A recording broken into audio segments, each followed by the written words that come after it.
I've been on a samurai kick recently with Shogun coming out, and overall I am right now ready to enter my full weeb arc, even though I'm still too scared to hop into anime, but that's a conversation for another day. But while I've been on this insane samurai kick, I was looking at my PS5 and realized that there was a Sony exclusive that's been waiting in my backlog for years for me to play. So, I bit the bullet. I went and played Ghost of Tsushima, and 40 hours later, I am here to say Ghost of Tsushima is such a fun time. But looking back on it 4 years later, it's also a game that really isn't that great.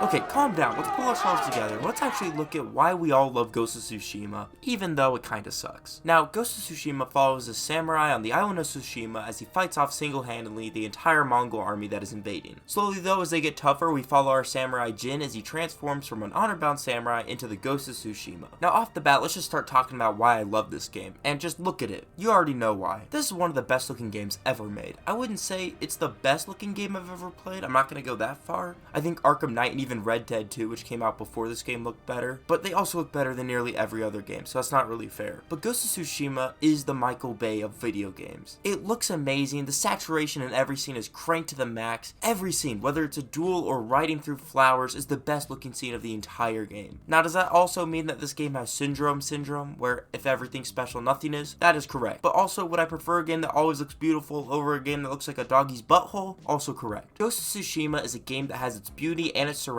at the front of the game. The entire game revolves around us as Jin wanting to preserve the beautiful island of Tsushima and removing the fires and smokes we see polluting the skyline of this beautiful island. And just like the visuals though of Ghost of Tsushima being beautiful on the surface level, I think that's also very similar to the overall story of Ghost of Tsushima. I think a reason a lot of us picked this game up is because of the promise of this being a samurai game from a Sony first party studio. Sony is known for their storytelling in video games. Even Sony's worst stories in their games is like better than 90% of whatever is coming out at the time. And while I think Ghost of Tsushima is incredibly simplistic with what it does with its narrative, and at times is insanely predictable, I still think it works for me due to how it pays off its story with one of the most satisfying endings I've seen in a video game, while also creating a narrative throughout that's always hooking you back in to keep playing for that next moment. I think for a first outing of this series, this is a good enough story. The overall story of Japanese Batman fighting off an entire Mongol invasion, and then there being an evil Mongol who just loves being evil for the sake of it because he just loves evil stuff, is really stupid. And yeah, you can tell this was written by Americans as well, because I don't think a single character in this game can say a sentence without the word honor or how anything they do ends up impacting their honor. Trained you to fight with honor.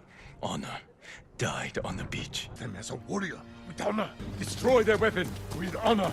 You have no honor. Much honorable hellos.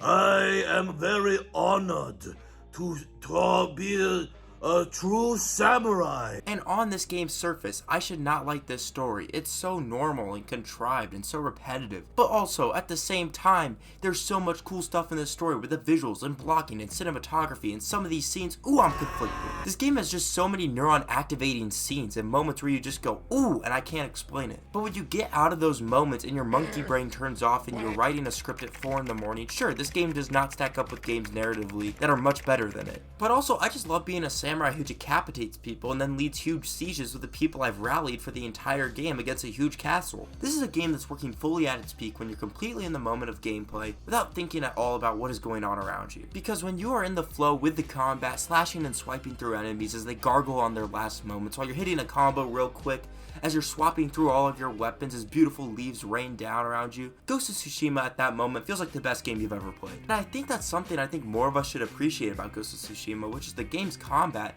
and even better, its progression system, which is near flawless. The slow trickle of new moves you learn throughout the game and the different enemies that are introduced is some of the best I've ever seen in any video game. I have never seen a game pace out its new abilities and moves as well as Ghost of Tsushima. It is absolutely legendary, and the combat in the game as well is just so good. And the way you approach different groups and enemies is really going to be different for every player, and I love how all of us are able to have our own version of the ghosts and how all of our ghosts play differently. And the combat is at its best when the game throws huge amounts of enemies at you and these huge set pieces in the main campaign that are just incredible, with the story reaching its simplistic but visually incredible cinematic peaks, and these are the moments that gaming is all about. And while these are some of the greatest moments gaming has to offer, these are also moments that in this game itself are so far in between with what the game actually is. And this is where we get to the part of the the video where we talk about the title that already got some of you already writing comments about how I'm wrong and I don't understand the game. And the reason that I say this game kind of sucks is because this game has a 10 out of 10 15-hour game in here somewhere. Unfortunately, it's inside a 40-hour open world game. If Kanye West was a video game, he would be Ghost of Tsushima, because I've never seen a game be so bipolar with its quality.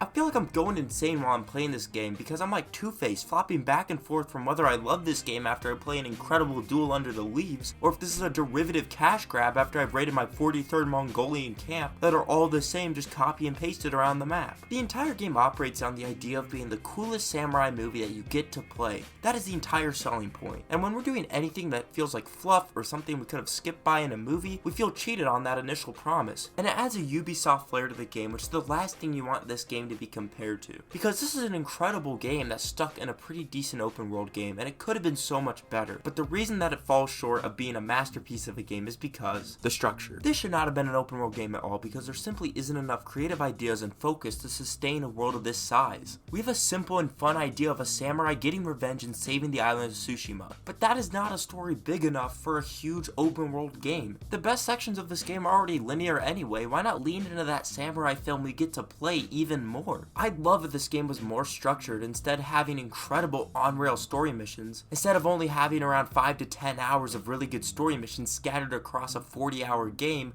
with the rest of it being filled with mind-numbing open-world activities that dilute the greatness of the game. And I say all of this because I love what this game is trying to do so much. I love that this is a samurai stealth game where we get to play as someone taking revenge for an entire island, with fun characters, a simple and satisfying story, but with so much in-between time that I just think could be plucked out to make this game so much better. And I love this game so much because at its core, there is no other game that delivers the samurai experience as well as this game. Just like Panda Express, I feel like a lot of the time in this game, I'm getting a bit more quantity than I am getting quality. But at the same time, just like Panda Express, sometimes this game hits like crack. When it's all working in unison, when the sun's rays reflect off your katana as you slice through Mongols and decapitate an evil Mongol, only to end up in a duel confronting someone that has been set up for the last 10 hours, it really is unlike anything else. Ghost of Tsushima gave me several blood clots while I was playing due to how much potential this game has that I want to see unleashed, and how I kept writing down notes while playing of what I want to see different, because I just love the core gameplay and concept of this game so much. But just like Jin's fear of his Lord Shimura's inability to change to the adapting times, I don't think Sucker Punch either will be able to break free of needing to keep making bigger and more large open world games. Even though deep down, I wish they would just focus their game more so they can make something even better and more focused like the films that came before that this game is based on.